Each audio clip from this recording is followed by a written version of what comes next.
Hey, it's tutorial and things, and today we're going to do a time lapse and or stop motion with Photoshop and Premiere Pro in cs6. So we're going to start off using actions, which you can find here on the right, and if not, you can go up to Window, Actions, and here we're going to make a new action. Call it whatever you want, and click Record. Now it's recording and ready to go, so what we want to do is open our files, which are located here.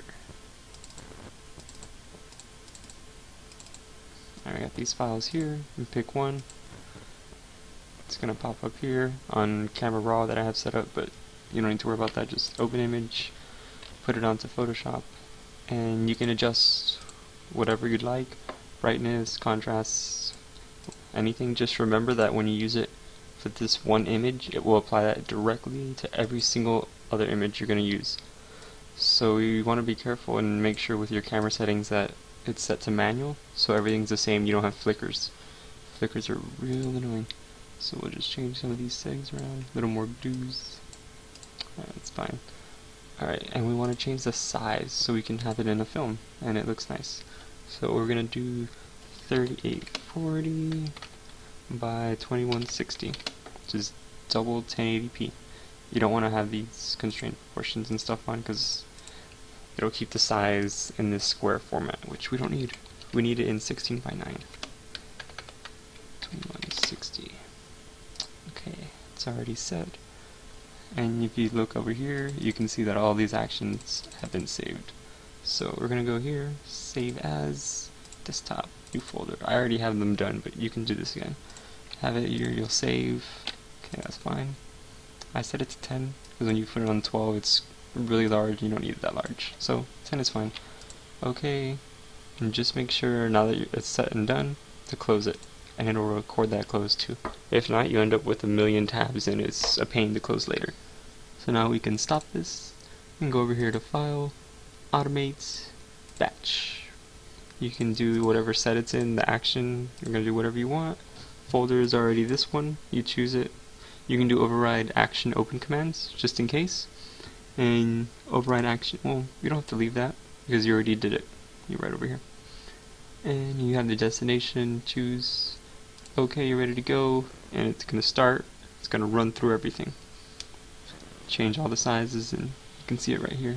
Follow through. I'll do this for all the photos, but I'm going to skip ahead. We have the here, new folder. All these images are right in there, which is great. So we're going to open up Adobe Premiere Pro, start a new project, call it New Proj. All these are fine, frames, millisecond, HD, I mean whichever you prefer. These settings are fine for me.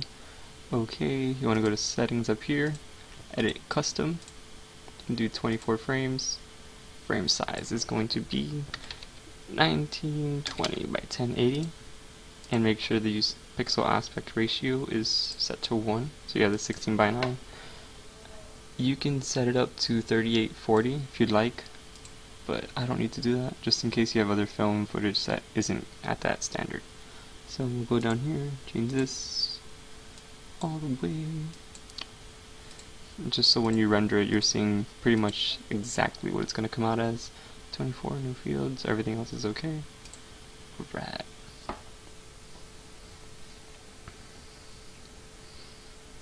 Alright, now that you have this open up, you have your new projects. What you want to do is import all those pictures. So you'll go over here, click, shift, click, and you open them all up. Okay, now that you have all your images, they're imported here. They're all highlighted, so you can just drag them on over and drop them in the frame, and it should load right up. Oh. But if you see, it's kind of zoomed in. So what we want to do is stop, select everything, right click, scale to frame size. Bam! Alright, and that first one came out dark, but I don't really care. And you can just play it, it's going to run through all nice and pretty, however you like. So when you do this for the first time, you might not get these 1 frame per second still images, so just in case you don't, you can go up to here to edit, preferences, general, and then right here it says still image default duration, 1 frame, and that's perfect. That's all we need, 1 frame per second. We get nice smooth video, we're ready to go.